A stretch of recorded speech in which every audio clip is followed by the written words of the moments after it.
संसार में कौन दो लोगों को मृत्यु नहीं आ सकती।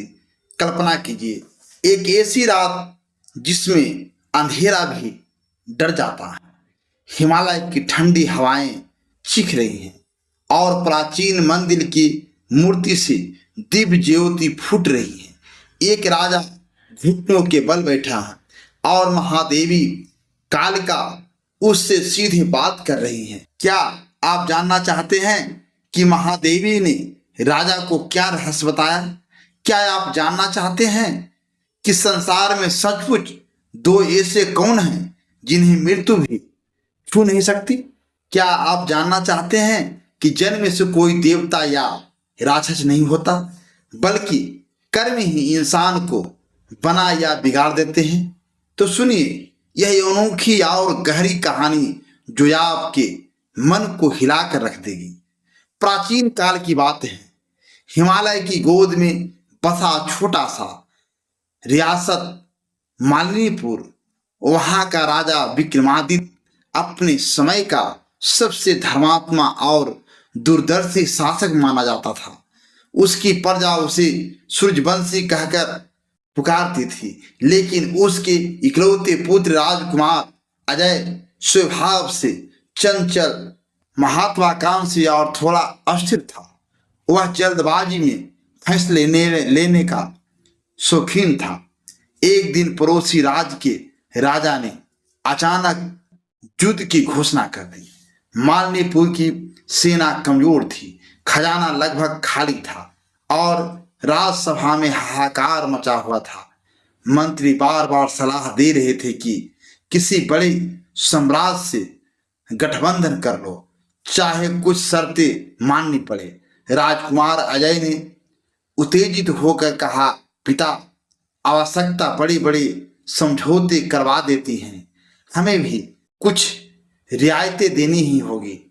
विक्रमादित्य चुपचाप सब सुनता रहा। उसी रात, गहरी अंधेरी रात में, वह महादेवी कालिका के प्राचीन मंदिर पहुंच गया। मंदिर की प्राचीन मूर्ति के सामने उसने दीप जलाया, घंटों सिर झुकाए बैठा रहा। अचानक मंदिर का वातावरण बदल गया। ठंडी हवा में दिव्य सुगंध फैल गई और मूर्ति से तेज ज्योति निकली। राजा को लगा जैसे महादेवी साक्षात सामने खड़ी है। महादेवी की गंभीर और करुणामयी वाणी गूंजी, जिस प्रकार सूर्य का उदय होता है, अस्त होने के लिए दीपक जलता है, बुझने के लिए तथा पुष्प खिलता है, मुरझाने के लिए उसी प्रकार जीवन का जन्म होता है। मृत्यु को पाने के लिए केवल दो को छोड़कर सभी को मृत्यु का स्वाद तो चखना ही है। दो वे कौन हैं? एक तो स्वयं मैं अनादि और अनंत, दूसरी स्वयं मृत्यु। न मुझे मृत्यु आ सकती है और न ही मृत्यु की मृत्यु संभव है।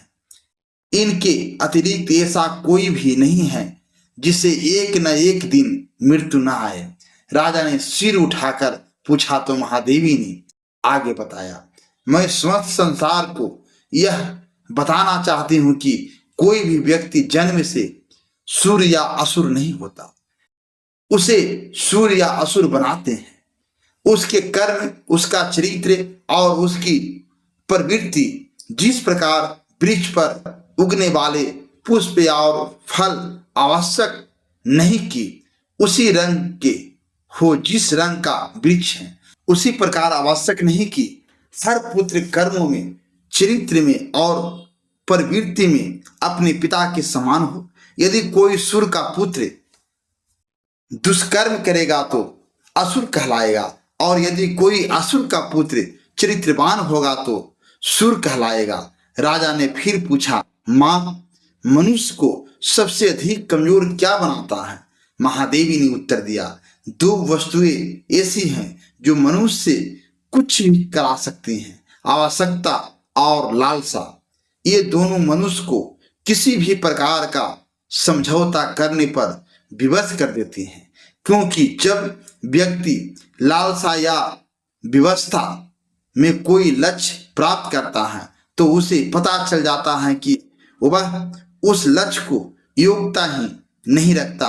ऐसा व्यक्ति उस लक्ष्य को अधिक समय तक संभाल नहीं पाता और न ही उससे उचित लाभ उठा पाता है। जो एक योग्य, ज्ञानी और सर्वशील व्यक्ति उठा पाता है। राजा विक्रमादित्य का मन शांत हो गया। वह मंदिर से लौटा तो उसकी आंखों में नया संकल्प था। अगले दिन उसने पूरी राजसभा बुलाई। राजकुमार अजय और सभी मंत्री उपस्थित थे। राजा ने महादेवी द्वारा बताई गई सारी बातें विस्तार से सुनाई। उसने स्पष्ट कहा, पुत्र, युद्ध से बचने के लिए यदि हमें अपना स्वाभिमान बेचना पड़े तो वह विजय नहीं, अपमान होगा। हम अपनी सेना को तैयार करेंगे, प्रजा से सहयोग मांगे और यदि मृत्यु आनी ही है तो युद्ध के मैदान में वीर गति प्राप्त करेंगे, समझौते से नहीं। राजकुमार अजय पहले विरोध में, लेकिन पिता की दृढ़ता और महादेवी की वाणी ने उसके मन को बदल दिया। उसने कहा, पिता, मैं भी आपके साथ हूं। फिर जो हुआ वह इतिहास बन गया। मालिनीपुर की छोटी लेकिन साहसी सेना ने रणनीति, साहस और चरित्र के बल पर दुश्मन को करारी हार दी। राजकुमार अजय ने युद्ध में अद्भुत वीरता दिखाई। उसकी लालसा घटी और वह कर्तव्य और परिश्रम की राह पर चल पड़ा। युद्ध जीतने के बाद राजा विक्रमादित्य ने प्रजा को संबोधित किया। वह महादेवी के मंदिर के प्रांगण में खड़ा होकर बोला, संसार में दो लोगों को मृत्यु नहीं आ सकती। एक परमात्मा जो अनादि अनंत है और दूसरी स्वयं मृत्यु। बाकी सबको एक दिन जाना है। इसलिए जन्म से पहले, कुल से पहले कर्म को महत्व दो, चरित्र बनाओ, पवित्र को शुद्ध रखो। लालसा और आवश्यकता के चंगुल में फंसकर कभी समझौता मत करो। जो लक्ष्य गलत रास्ते से मिला वह टिकता नहीं। उसके बाद मालिनीपुर में नई परंपरा शुरू हुई। हर वर्ष महादेवी कालिका के मंदिर में युवाओं को यह कहानी सुनाई जाती। वे सीखते कि जन्म से कोई महान नहीं होता, कर्म से होता है। पुत्र पिता की छाया नहीं, अपना अलग प्रकाश बन सकता है। समय बीतता गया। राजा विक्रमादित्य ने देह त्याग दी। अजय राजा बना।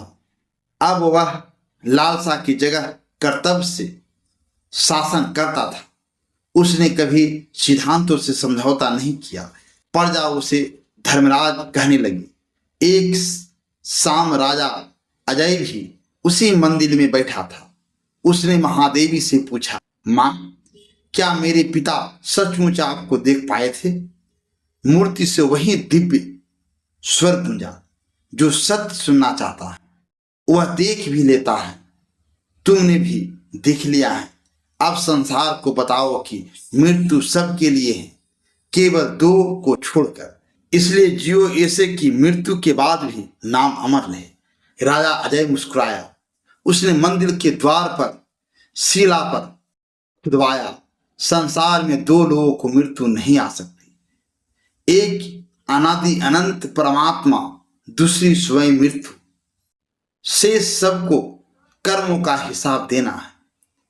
तब से आज तक यह कहानी पीढ़ी दर पीढ़ी चलती आ रही है। जो इसे सुनता है वह समझ जाता है कि असली अमरता कर्म में है, चरित्र में है और सत्य के साथ खड़े रहने में है। अगर आपको यह कहानी पसंद आई तो तुरंत हमारे चैनल एसवी हिंदी कहानी को सब्सक्राइब कर लीजिए। बेल आइकन दबाना न भूलें ताकि नई कहानियां सबसे पहले आपको मिल सके। इस कहानी को अपने परिवार और दोस्तों के साथ ज़्यादा से ज़्यादा शेयर कीजिए। वीडियो को लाइक कीजिए और कमेंट में ज़रूर बताइए कि आपको इस कहानी में सबसे ज़्यादा क्या सीख मिली।